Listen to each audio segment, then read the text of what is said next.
Since its announcement, Donkey Kong Bananza's main claim to fame is the ability to smash up almost any terrain you want. But during the post-game, because I didn't want to wander around aimlessly to find all the bananas, I spent a lot of time grinding for gold to purchase banana maps.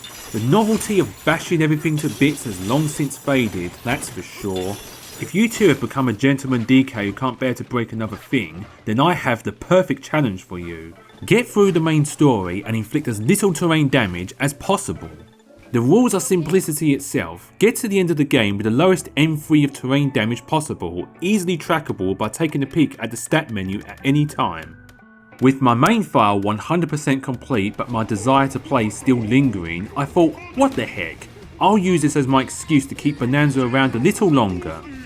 I recorded a playthrough of this challenge in mind to see how it went, and maybe give some pointers to anyone willing to try it themselves. But do bear in mind that unless some balls to the wall crazy glitches are discovered in future that allow you to skip the entire game, watching the credits roll and destroying absolutely nothing along the way is quite simply impossible.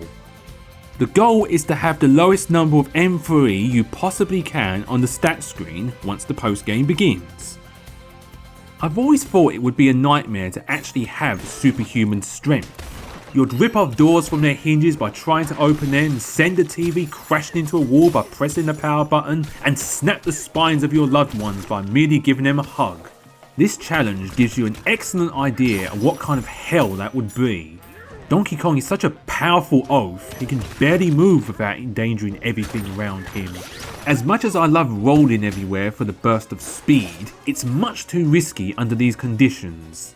Even jumping is cause for concern. Without any elevation, it's fine, but even a little higher and DK damages the ground upon his landing, inflicting 5 to 10 M3 of destruction, more so if nearby fragile objects shatter in the process. Landing in water is also an option as long as it's not the magical, floating and very destructible kind. It's best to climb down walls whenever you can, or if possible, use a downward mid-air punch, then roll near the ground. Any terrain damage caused by enemies or anyone else won't go towards your total. If you can manipulate them into clearing away anything in your way, then by all means take advantage. You've got to have your eyes up your ass at all moments during this challenge. Never underestimate exactly what will be counted into the terrain stats, ranging from everything to water, to melon, to crystal. But that being said, there are a few things you can safely destroy without a fault. Smashing up anything created by Voidco is fair game, and thank goodness. With the size and shape of these horrid things, the M3 stats would pile up shockingly fast if void junk was a stat.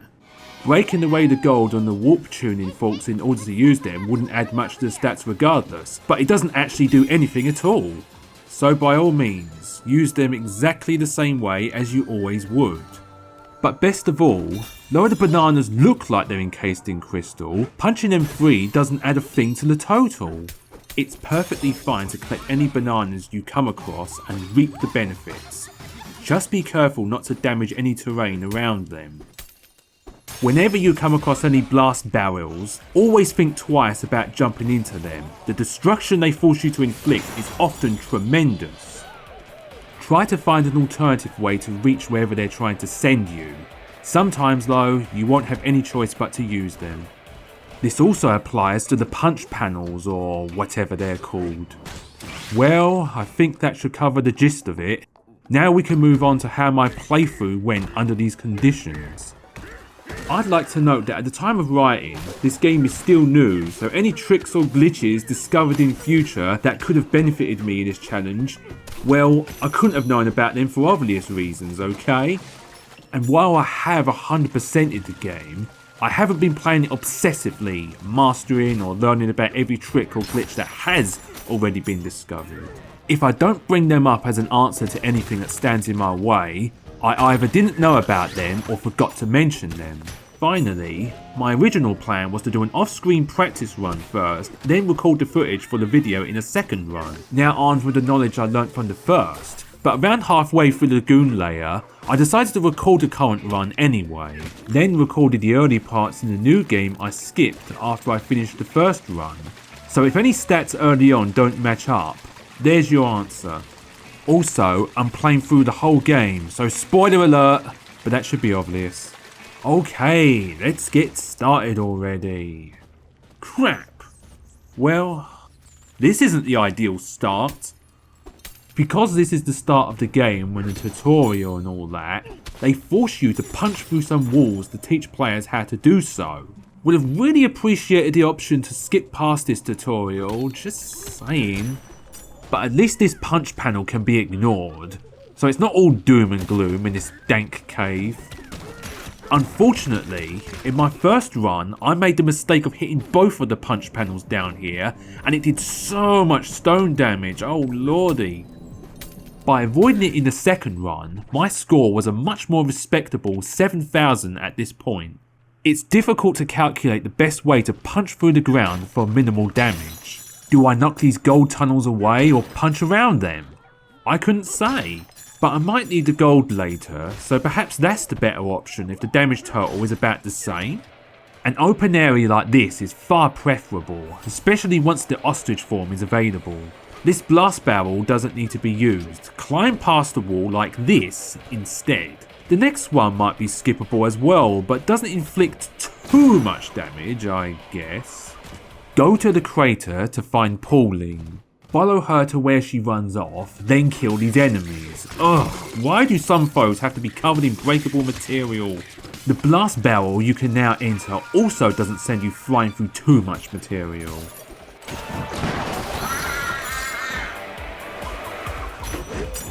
Ignore this destruction hungry monkey and don't jump into this blast barrel. I've bashed enough gold away in my 100% file to easily resist this temptation. During the final climb of Ingot Isle, I was able to avoid using both of the blast barrels there. I don't know who built this crane on the side, but you are the early game MVP and I salute you. Wince at killing the rock monster to get the void key and open the way to the lagoon layer.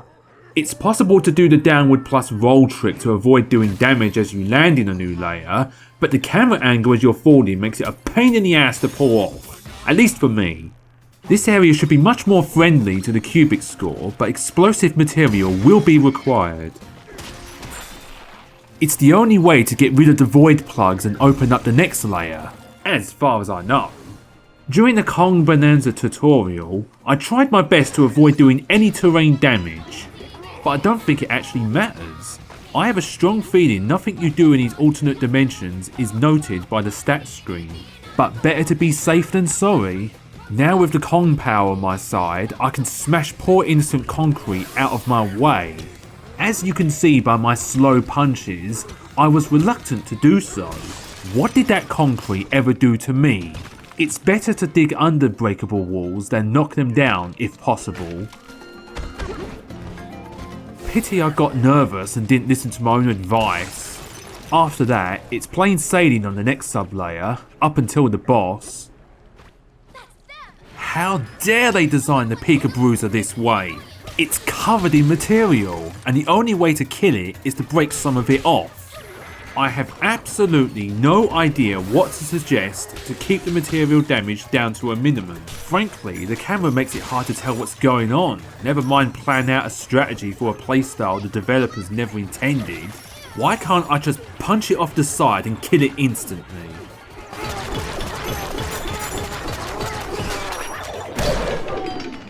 After that boss, I suspected the stats to be a lot higher, but according to this final tally, it's not as dismal as I feared.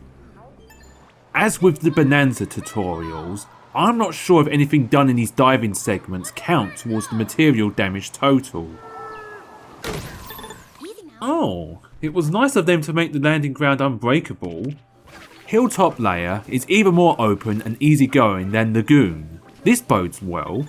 Having nearly died against the Pika Bruiser and the thought of inflicting further M3 damage in the rematch swimming in my mind, I decided to spend 1,000 gold and buying an apple juice for backup. Big mistake. The open fields of this layer have been every bit as kind to this challenge as I'd hoped. Climbing up the delicious chocolatey muddy mountain was easier than I expected. I destroyed the void machine at the top, and the next step was discovering why I shouldn't have bought the apple juice. The only way to get rid of this banana and open the path forward is to pay this guy 2,999 gold. Why does this have to be here? It's the only thing that badly interferes with this challenge. Grinding for gold doesn't have to cost you a single ounce of terrain damage. Some gold pieces can be picked up without inflicting damage. Then if you reset all the terrain, they will respawn and then you can repeat the process until you have as much as you need. But god, it's so boring to do. It grinds the challenge to a halt and I don't know a faster way to get 2,999 gold. In the end, I got bored and started smashing up the golden roots to move on to greener pastures quicker. That'd teach me for trying to add variety to my daily fruit intake. Man, I really hope there's a way to skip this payment that I'm currently unaware of, because it sucks. But at least I don't get the blame for destroying the giant stone banana. And look at this. This string of tax-free gold would have been mighty helpful if it was available before the payment. I'm willing to bet that this layer could be beaten without inflicting a single point of damage, as long as boredom and impatience don't take a hold of you. Next up, canyon layer. Jump through the window to reach the void machine instead of smashing the hut around it. You have to break through concrete to get through the chimney at Big Stretch Peak's peak. Directly below is a boss battle against Grumpy Kong. I'm certain it's possible to climb up onto its top, then punch Grumpy until he's beat without breaking a thing. Alas, I didn't know this at the time and done much avoidable damage. What a satisfying crunch. The music here totally sounds like the egg carrier theme from Sonic Adventure. Oh, how fantastic. Another boss who is pretty much just breakable material. You'd think it was the main selling point of the game or something. Does crashing into the walls on the minecart just hurt DK and not cause terrain damage? If so, I should have just taken a hit here. For Mad Mixer itself, the only way to attack it is to throw boom rocks at it, now with the extra incentive of minimal damage to make the most of your attacks. Try to hit him with every boom rock to keep the M3's destruction down. I don't really know what else to say.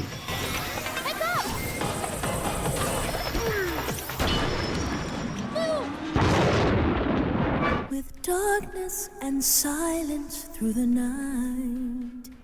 Climbing the smokestack was stress-free thanks to all the unbreakable metal. Could have done without all the mud near the very top though. We're almost to the top. The Stompin' Clomper is yet another boss covered in material. When will it end? Well, once again, I have no idea how to keep M3 damage down. Just make every hit count, I guess.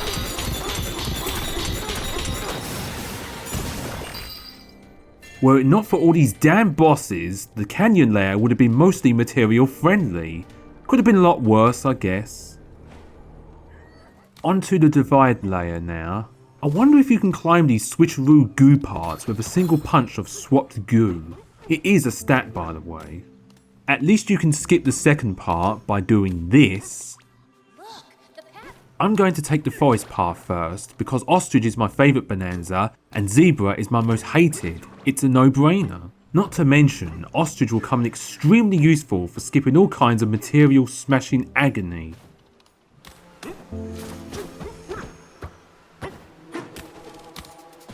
The forest layer is complicated in design compared to most of the layers so far, and grass is considered a type of terrain. Be extremely careful.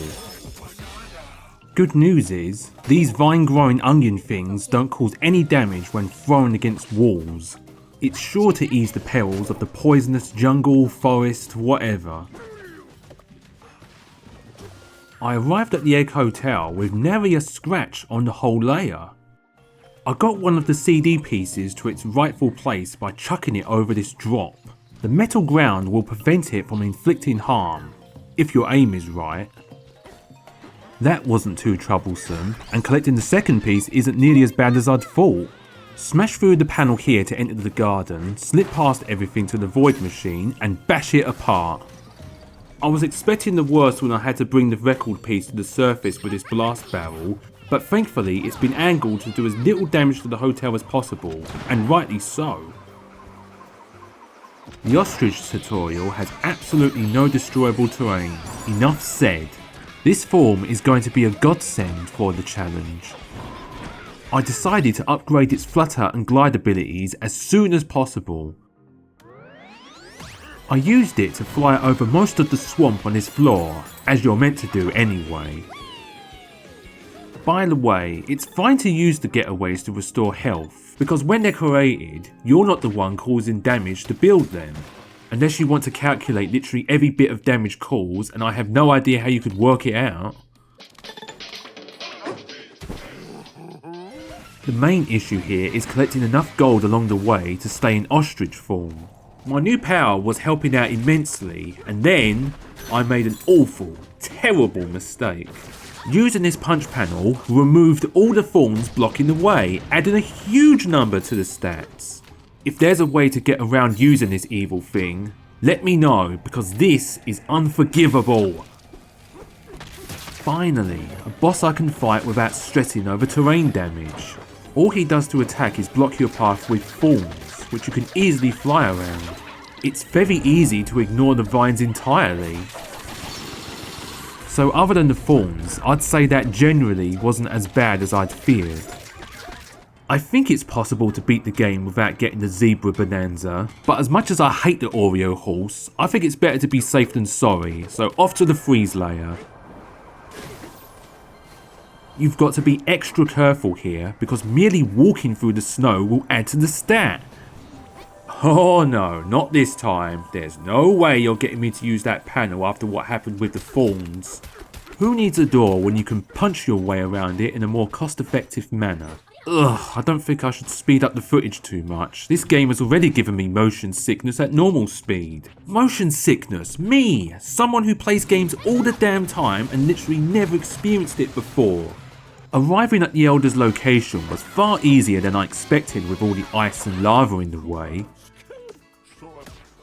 I flew to the first CD piece, then carefully surfed over lava with it back to the Elder.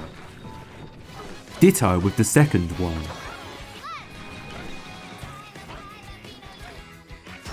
You've got to go high for the third one, and other than the landing, terrain damage was the last worry on my mind.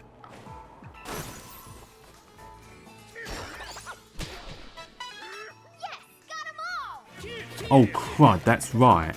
When the zebra runs over fragile floors, they disintegrate away underneath him.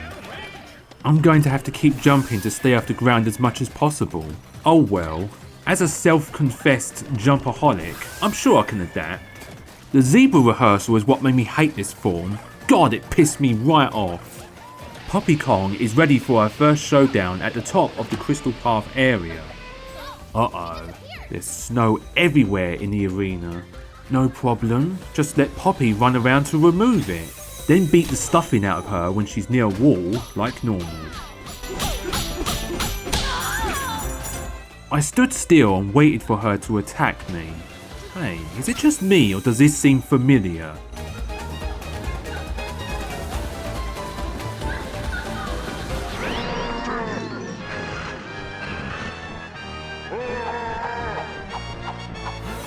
Coincidence or intended reference? I can't decide. Oh boy, the ice cube puzzle. Usually fun in my eyes, but not when I hesitate to dig any tunnels. Well, it can't be helped, and this layer's been going so well so far.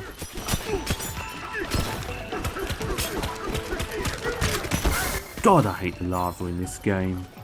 Getting the ostrich first was definitely the right move. I can skip over everything here instead of running over fragile floors. But now that I think about it, maybe I should have just returned to the junction after I obtained Zebra. Oops. After the previous two bosses were friendly in terms of M3 damage, the Inflemonite forces you to chuck snow at him and break through his rocky surface, and then make you tread on breakable ice as a zebra to catch him.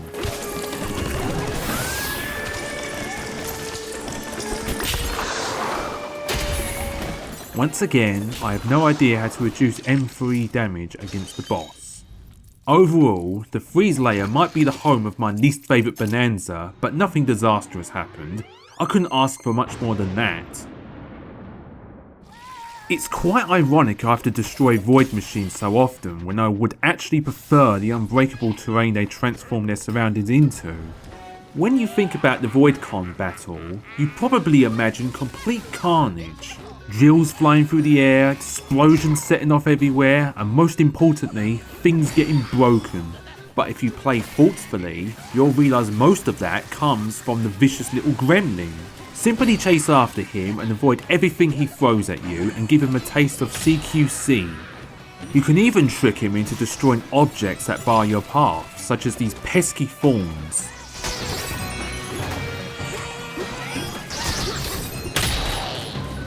During the last phase of the battle, get him to break a hole in the lava barrier and you can potentially beat him without an iota of M3 damage. As a last resort, you can try punching underneath the lava. On his last hit, I panicked, gave in to my base instincts and smashed through the mud walls with Kong form.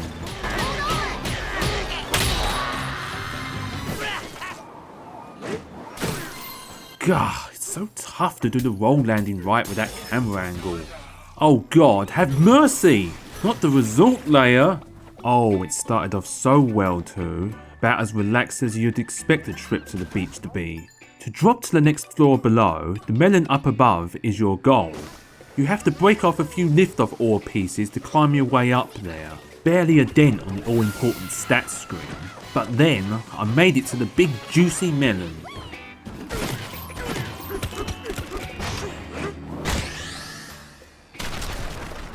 That can't be good.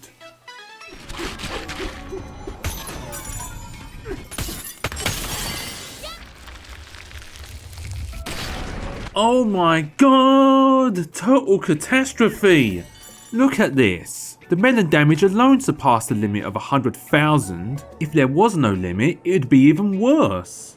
Maybe the void machine's damage to the melon didn't count and the stats all came from using the punch panel.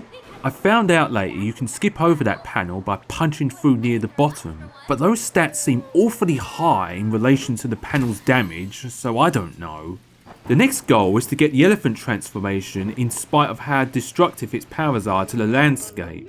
The ostrich form continues to come in extremely helpful in returning the CD parts with minimal damage. This tedious ass boss needs to have pieces of dirt thrown at his wings to crash him into the ground for a pounding. Not too hard to do and not very environmentally unfriendly either. It's just extra stressful to miss when you're worrying about the damage you're causing. He'll be back 2 more times. Not really a huge M3 concern or anything, but still.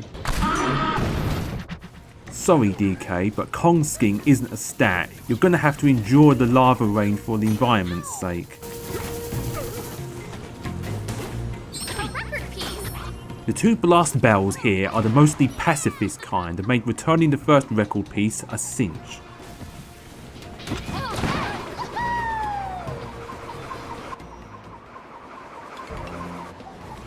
I'm glad I put most of my banana skill points into improving health, not that I need most of the other options. Climb the walls on the side to reach the second record piece, then it's a short journey to the nearby blast bell to the surface. It's a long way back to the Elder from here, but you can easily get back without causing damage if you're careful. Now I have the elephant power, but I better use this one as sparingly as possible. Its suck up ability eats up cubic meters like nobody's business.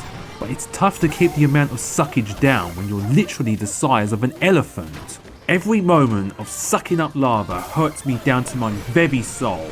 I'm scared to look up the stats screen afterwards. Underneath the void machine is the second fight against the bluster wing. This is more stressful than the first, simply because you have to suck the lava as an elephant and chuck obsidian at him. This means good accuracy is even more vital, lest you have to suck up more lava and add a further crap ton to your stat total.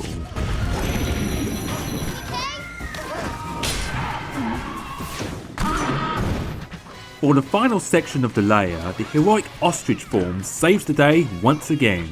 It's amazing how useful this form is when ostriches aren't supposed to be able to fly in the first place. Don't remind the laws of physics about that or I'm doomed.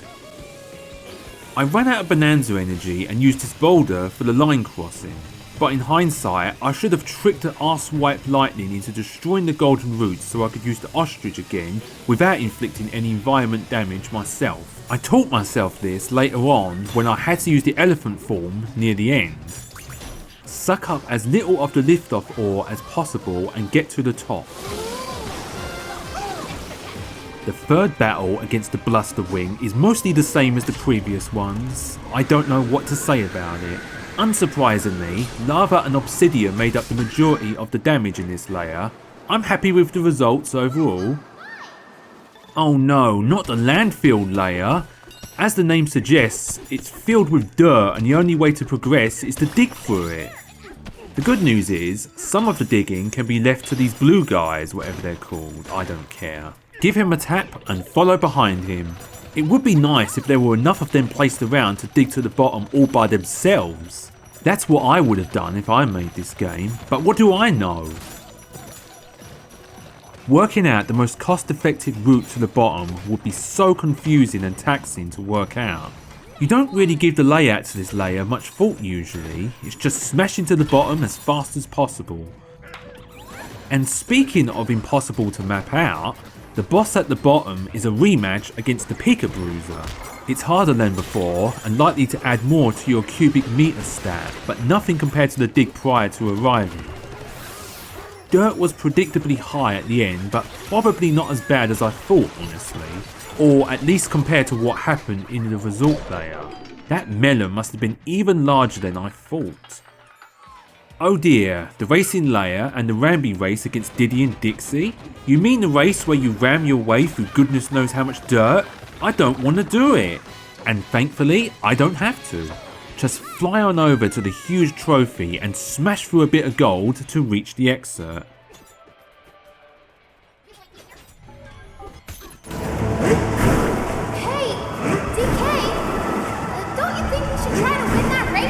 Oh, shut up, Pauline. I've been wanting her to keep quiet since 2017 and still haven't got my wish. Whenever you need to kill an enemy to get a void key, it's usually the one closest to the pile of rubbish itself. To minimise terrain damage by not killing unnecessary enemies, this is important to know. I know for a fact that Snake Bananza isn't required to beat the game, but its jumping capabilities and glare will still be appreciated, so I'm getting it. For the final Bananza unlocked, collecting all the record pieces for it is shockingly uneventful. The light from this piece stuns enemies, giving you the opportunity to pass them without risking the environment. You only need one piece of shade ore to get to the second piece, then use the piece itself to get back.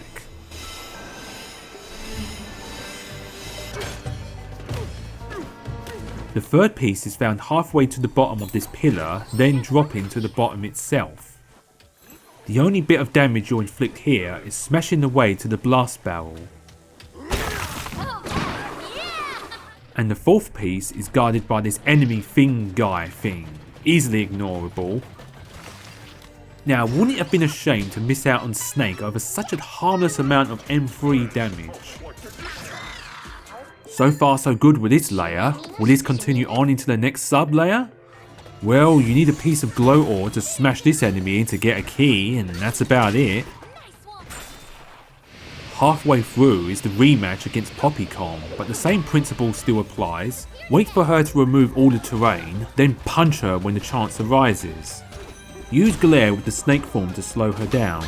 It's easy to win without an iota of dreaded M3 damage. The last part of the layer barely has any breakable terrain to worry about at all, just a few of these enemies along the way. Don't smash up the windows like a hooligan. This block needs a punching as well, but that's really it. Unfortunately, I ballsed up in the rematch against Grumpy Con. I didn't want to break the crystals on the ceiling to make him vulnerable, but luring him into the few patches of light already open was tougher than it appeared. After a few failed attempts and worrying if my total M3 damage was reaching sky-high proportions, curse you auto-saving, I gave in and decided to fight him the normal way. As with the first version of this fight, it's possible to climb on top of the thing and knock Grumpy Kong around without breaking the bottom half. But I found that out after I recorded this footage. Oh well. Most of the damage here is probably from the boss fight, and I must apologise in the strongest possible terms to that Fractone I accidentally punched in the face. Next is the groove layer, where DK and Pauline are separated. Gotta break the floor to escape the jail, nothing too bad there. I had to punch this golden root out of the way, still nothing terrible. Setting Poppy free required explosive gold. Those concrete cell doors are probably more M3 per inch than you'd think. Can these walls stop collapsing? I'd greatly appreciate it. When I first played Dishonored 2 and Death of the Outsider, I didn't kill anyone in my first playthroughs, so I'd have it out of the way and not worry about killing whoever I pleased in future playthroughs. Doing this challenge after playing this game the normal way is like the reverse of that, and it's quite vexing, I have to say. To get the giant speaker working again, you have to go to 3 different rooms and sort it out. Oh, how thoughtful of these walls to fall over so I don't have to kill them. Why can't they all be like this? And here comes the big bastard annoyance of the layer. After you free the music source or whatever's going on here, the door closes and the only way back is to dig through the earth underneath. You have to do this 3 times for all 3 of the sound sources. It sucks being an environmentalist. And the game refuses to let you walk back to the hall to skip breaking through all the terrain. Worse yet, I think you're forced to use this punch panel. I tried to ignore it and punch through the wall, but the last part is unbreakable, or at least I think it was. A glitch to skip all this would come in nicely. Oh, this was the biggest travesty since the melon incident. At least Pauline weren't around to see this. Speaking of Pauline, let's get her back. Nothing that happens in this rescue is registered by the stats, so moving on. We have arrived at the feast layer. The end of this non-destructive madness is looming on the horizon. The substance you need to worry about the most in this layer is the muck, and not because it burns through your skin. Obviously it's your worst enemy here, but it counts as a material stat, so restraint is advised. Don't you hate it when killing your foes comes with a drawback? I think this is the first time I've even used Zebra since the freeze layer. I wanted to jump to minimise damage to the ground, but one mistake and you'll fall. I destroyed the muck here in one blow of salt, which more or less is all you can really do. Along the way during the Burger Switch arc, you have to kill Mad Mixer once again. I don't know what to suggest beyond only picking up the boom rocks and be as accurate as possible to keep the damage down. The bosses are usually the worst part of the challenge, aside from the occasional melon of course. No need to destroy any muck and salt here by playing this part the normal way, when you can skip over it like this. And finally, the highest, the most irritating in my opinion, Burger Switch can probably be reached with 0 terrain damage. I should have learnt the infinite punch fly trick with the ostrich before I did this playthrough. I'm sure it would have come in handy.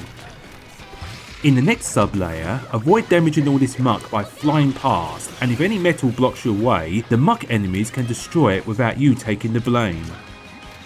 The biggest threat to the stats in this layer come from the end boss, the Muckety Muck. He's covered in muck, obviously, and making him disintegrate into the vulnerable state in a few hits is difficult. I once did so in just 3 pieces of salt. I don't know if that's the fewest possible or if it could be achieved with 1 or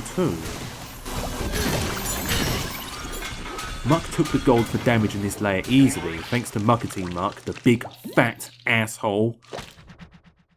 The forbidden layer. Not much more left now. After the apple juice calamity, I remembered there are also greedy fractones here, and I became afraid to spend a fraction of gold.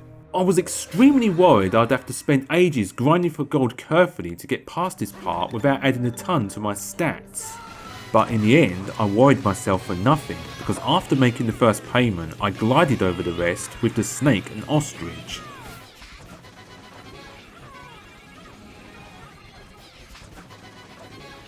Shame nothing could be done about these pesky concrete walls. Again, there's probably a glitch to skip past them, but I don't really like glitches for that reason, to be honest.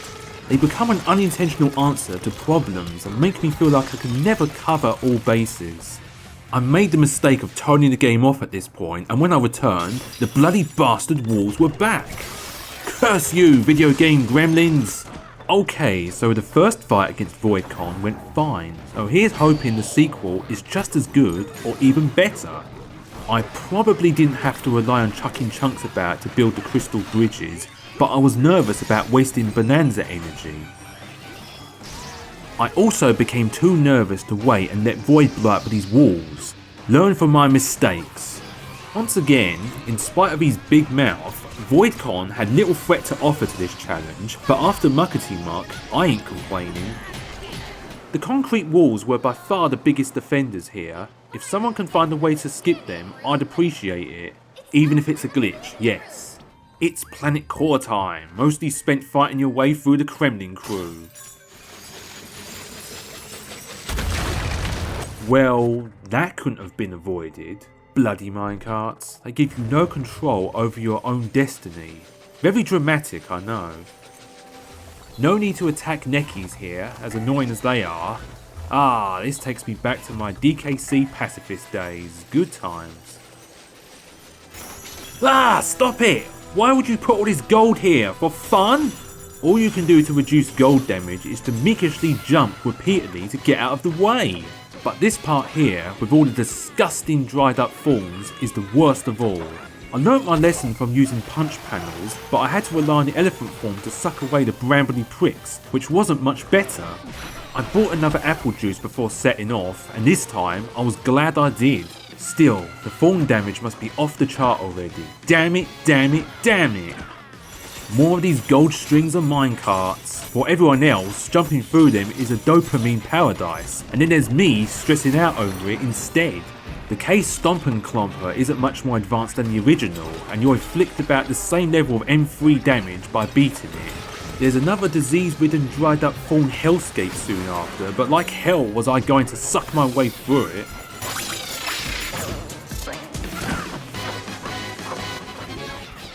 I had to quickly turn into an elephant to create a safe spot near the end, but the snake and ostrich combo got me through the rest. Next is the Kremlin Colosseum, containing a few enemies to build up M3 damage, but nothing terribly awful. Punching this bloody thing out of the way probably caused more gold damage than I can bear to admit. Before taking on K. Rool, this is how I rearranged my skills with the limited skill points I had accumulated. Now, in the first part of the big showdown, avoid knocking his cannonballs back at him and punch him slowly but surely to death. He leaves himself open without jumping away for the longest time when he's using his sucking attack. Before I learnt to punch him to death instead, I did have a few failed attempts of bashing his cannonballs back at him, which probably increased the gold damage somewhat. This turned out to be the most costly area of all, but hold on, it's not quite over yet. During the ride back to the surface, I think the only time you have to do any terrain damage is picking up and throwing a chunk of bananas at K. Rool at the end. Okay, there is no way in hell no one died during all of the destruction New Donk City suffers here if even DK can barely survive. But despite everything going on, I was still concerned with the damage I was inflicting, especially running over fragile grounds in the zebra form. But unsurprisingly, I was most worried about K. Rool himself. It's still possible to punch away at him, but the trouble starts when he fills up the arena with banana goop. If you don't suck it up with the elephant and turn it into gold by throwing gold into it, you barely have room to breathe. I tried and tried to win without doing either of these, but it was just too hard, so I eventually gave in and beat him the normal way. In all the practice I got from trying to beat him by only punching him, once I started playing it as intended, I won without taking a single hit. But it turned out I needn't worry about anything I did at this point because New Donk City doesn't have its own stat sheet. What happens in New Donk City stays in New Donk City, so you might as well play this last segment like you always would.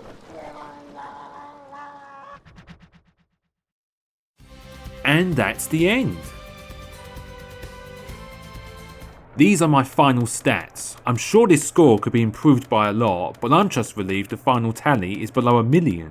If I made this game, I'd add a low score leaderboard where the less N3 damage you inflicted by the end, the higher you place. If anyone else is willing to give this a go, then I hope the mistakes I've made during this run help you out. That's all for now. I'm off to the nearest anti-demolition protest. See you later.